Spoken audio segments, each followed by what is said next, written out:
नमस्कार दोस्तों, Indo German tool room Indore की जबलपुर ब्रांच में आपका स्वागत है। मैं अजय झारिया। जैसा कि आप सभी को पता है कि लॉकडाउन चल रहा है, जिसकी वजह से स्टूडेंट्स क्लासेस नहीं ले पा रहे हैं। इन सब बातों का ध्यान रखते हुए Indo German tool room Indore ने और जबलपुर ब्रांच ने एक ऑनलाइन प्लेटफॉर्म का निर्माण किया है, जिसकी सहायता से बच्चों को हम घर बैठे ऑनलाइन ट्रेनिंग प्रोवाइड करेंगे। आज मैं एक जनरल इंट्रोडक्शन क्लासेस ले रहा हूँ, तो प्लीज़ मुझे फॉलो कीजिए। तो ऑटोकैड क्या होता है उसके बारे में हम समझेंगे।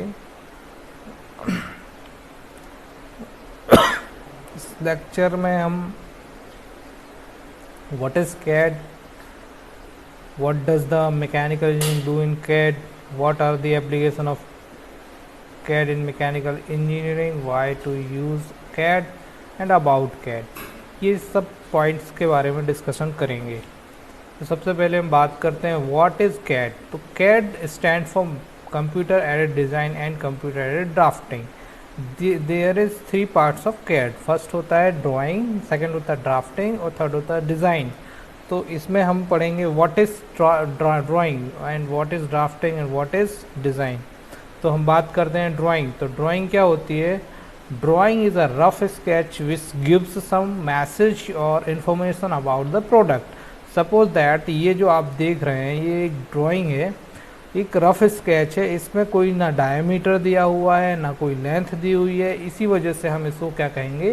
ड्राइंग कहेंगे। ये सिर्फ एक स्पेसिमेन ड्राइंग भी कहला जा सकती है, परंतु ये फाइनल ड्राइंग नहीं कहलाएगी। अब ड्राइंग के बाद अगला जो पॉइंट होता है ड्राफ्टिंग। तो ड्राफ्टिंग क्या होता है? तो drafting is a language of engineer which exact scaling, measurement, accuracy and with stand like ANSI, American National Standard Institute. Second होता है ISO sorry, International Standardise for Organisation. And third होता है ASEE, American Society for Electrical Engineering and ETC। तो ये क्या होते हैं? एक प्रकार के मेजरिंग प्लेटफॉर्म है और इनकी हेल्प से हम एक्यूरेसी को मेंटेन करते हैं या मेजरमेंट देते हैं।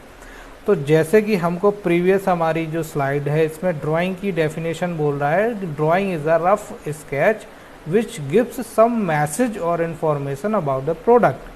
ये कोई प्रोडक्ट है, उसका एक मैसेज दे रहा है, बट हमारे पास इसकी एग्जैक्ट डायमेंशन नहीं है, जिसकी वजह से हम इसकी मैन्युफैक्चरिंग नहीं कर सकते हैं।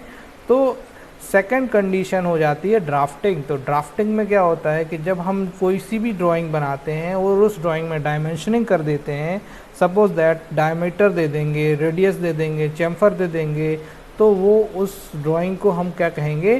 ड्राफ्टिंग कहेंगे। और वो ड्राफ्टिंग ही हमारे काम आती है और उस ड्राफ्टिंग का हम आगे यूज़ करेंगे। Third is called design. तो व्हाट इज़ डिज़ाइन? तो design is a complete prototype with analysis and manufacturing. तो ये एक कंप्लीट प्रोटोटाइप है। ये आप देख रहे होंगे एक 3D शेप दिख रहा है। तो ये हमने इसको डायमेंशन के थ्रू 2D का यूज़ करके 3D में कंप्लीट किया है। ये एक कंप्लीट प्रोटोटाइप होता है और ये रेडी होता है मैन्युफैक्चरिंग के लिए। तो ये कहलाता है डिज़ाइन। अब हम बात करते हैं 3D ऑब्जेक्ट और प्रोटोटाइप। तो वही सब है। ये मान लीजिए कि ये कोई ये कोई ऑब्जेक्ट है और इसका ये टॉप व्यू है, ये इसका फ्रंट व्यू है और ये इसका साइड व्यू है। तो ये एक 3D प्रोटोटाइप है जिसमें 3 एक्सेस काम कर रही हैं, X axes, Y axes and Z axes. यदि मैं बात करूं 2D ऑब्जेक्ट की, तो देयर इज टू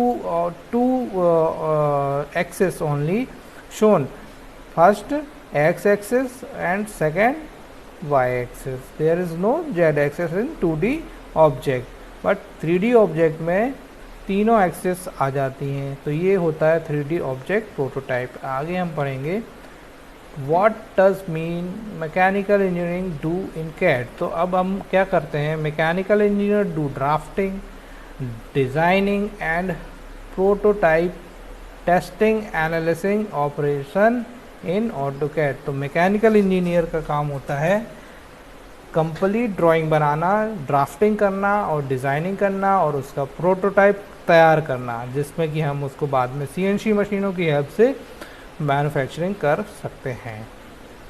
नेक्स्ट है advantage of CAD over manual drafting. तो एडवांटेज, जो कैड हम यूज़ कर रहे हैं, ऑटो कैड जो हम यूज़ कर रहे हैं, तो उसका एडवांटेज क्या है? तो सबसे पहला एडवांटेज है easy to draw. Suppose that कि हमारे पास ड्राफ्ट स्केल है और हम उसमें ड्राइंग बनाते हैं शीट पे, तो उसका एक डिसएडवांटेज क्या होता है कि अगर हमारी ड्राइंग में कुछ प्रॉब्लम आ गई है तो हमें उसको मिटाना पड़ता है और फिर से रीड्रॉ करना पड़ता है।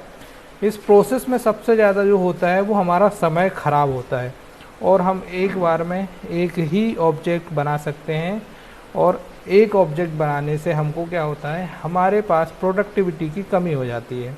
तो इसी वजह से हमको मैनुअल ड्राइंग बनाने में काफ़ी प्रॉब्लम आती है, बशर्ते हम अगर उसको हम ऑटोकैड में बनाएं तो हमको बहुत आसानी से ड्राइंग को तैयार किया जा सकता है। सेकंड ऑप्शन होता है लेस टाइम कंजम्पशन।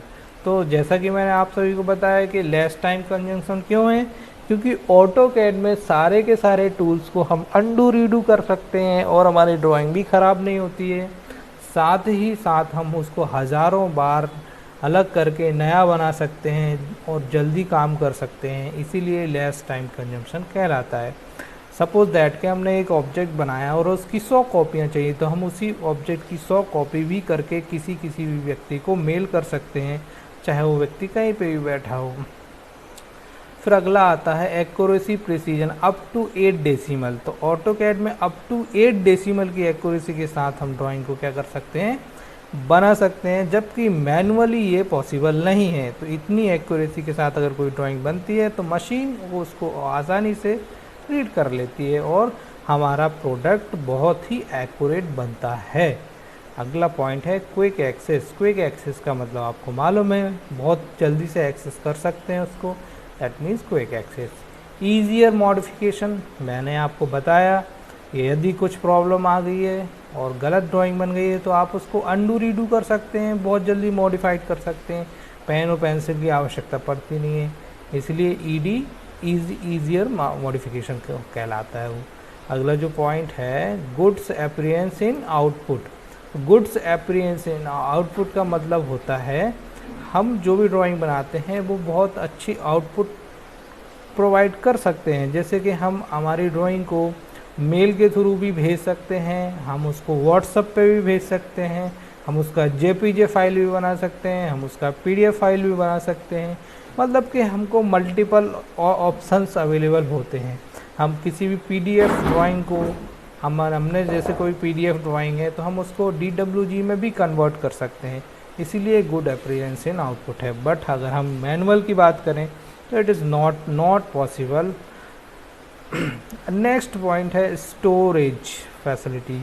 तो स्टोरेज फैसिलिटी का क्या मतलब है, हम जो ड्राइंग बनाते हैं उसके लिए हमको एक फ़ोल्डर की आवश्यकता पड़ती है और उस फोल्डर को हमको बहुत ही सेफ रखना पड़ता है। कभी कभी उसमें कुछ चूहे वगैरह उसको काट सकते हैं, बहुत सारी चीज़ों को डैमेज कर सकते हैं, तो किताबों को फाड़ सकते हैं। ये सब प्रॉब्लम से बचने के लिए जो हमारी ड्राइंग है वो सिर्फ सॉफ्ट फाइल में बनती है, 2 से 5 KB में बन जाती है, और उस फाइल को हम इंटरनेट पे, अपने फोल्डर पे, पेन ड्राइव पे, कंप्यूटर पे, एनीवेयर कहीं पे भी हम उसको क्या कर सकते हैं, सेव कर सकते हैं। इसलिए स्टोरेज फैसिलिटी बहुत अच्छी होती है।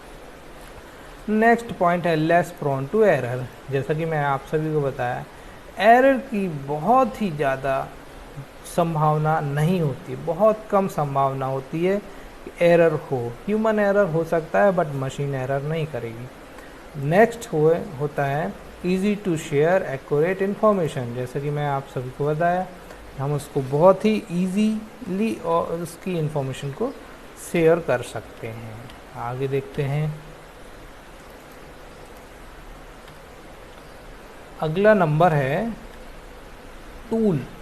अब tool software use in mechanical engineering. तो टूल सॉफ्टवेयर मतलब कि कौन से सॉफ्टवेयर मैकेनिकल इंजीनियरिंग में यूज़ होते हैं। तो सबसे पहला तो होता है ड्राफ्टिंग, और ड्राफ्टिंग के लिए ऑटोकैड सॉफ्टवेयर होता है जिसके बारे में हम पढ़ रहे हैं। और ऑटोकैड सॉफ्टवेयर को बनाने वाली कंपनी है ऑटोडेस्क। अब दूसरा होता है डिज़ाइनिंग सॉफ्टवेयर। तो डिज़ाइनिंग सॉफ्टवेयर कई होते हैं, जैसे एनएक्स जिसको हम यूनिग्राफिक्स भी बोलते हैं, सॉलिड वर्क, कैटिया, क्रियो और इन्वेंटर। इसके अलावा भी और भी सॉफ्टवेयर आजकल बन गए हैं, प्रोई वगैरह। प्रोई ही क्रियो होता है, उनका भी हम उपयोग करते हैं। और फिर तीसरा जो ऑप्शन दिया हुआ है एनालिसिस सॉफ्टवेयर, तो एक होता है एनसिस और दूसरा होता है हाइपरपर्क।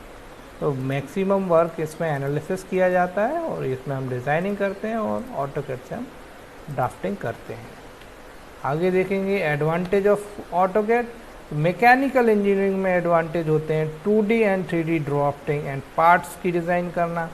सिविल इंजीनियर्स इसमें 2D and 3D building layout की डिज़ाइन कर सकते हैं। एंड इलेक्ट्रिकल इंजीनियर्स इसमें डिज़ाइनिंग ऑफ सर्किट्स की डिज़ाइन कर सकते हैं। इंटीरियर डिज़ाइनिंग भी की जा सकती है, फैशन डिज़ाइनिंग भी की जा सकती है। Now are a draftsman mechanical and draftsman civil maximum work in the field of AutoCAD. और आज के समय में पेंटिंग में भी ऑटोकैड का बहुत ज़्यादा उपयोग है। तो ऑटोकैड एक बहुत ही वर्सेटाइल सॉफ्टवेयर है, इसका उपयोग करते हैं हम वेरियस टाइप की इंडस्ट्रीज़ में। तो ये रहा हमारा एक जनरल इंट्रोडक्शन ऑटोकैड के बारे में। तो आपको लेक्चर अच्छा लगा हो तो कमेंट कीजिएगा, और हम इसके सारे लेक्चर ऑटोकैड मैकेनिकल इंजीनियरिंग के, ऑटोकैड सिविल इंजीनियरिंग के सभी लेक्चर्स को हमारे यूट्यूब के चैनल में डालेंगे। और जिन बच्चों को ऑनलाइन एडमिशन लेना है तो मैं एक अपना नोटिफिकेशन जो हमारा है वो भी हम डाल देंगे। तो उस नोटिफिकेशन को बच्चे फॉलो करेंगे और वो हमसे कांटेक्ट करके एडमिशन ले सकते हैं। आफ्टर एडमिशन जो बच्चे यहाँ पे ट्रेनिंग करेंगे उनको हम सर्टिफिकेट भी प्रोवाइड कराएंगे, जो कि सर्टिफिकेट हमारा रिकॉग्नाइज होता है गवर्नमेंट ऑफ इंडिया से, हमारी मान्यता प्राप्त है, हम उसके उपक्रम हैं, तो इससे कोई प्रॉब्लम नहीं होगी। तो जो बच्चे पार्टिसिपेट करना चाहते हैं they can join us. Okay, thank you very much for today. Good day.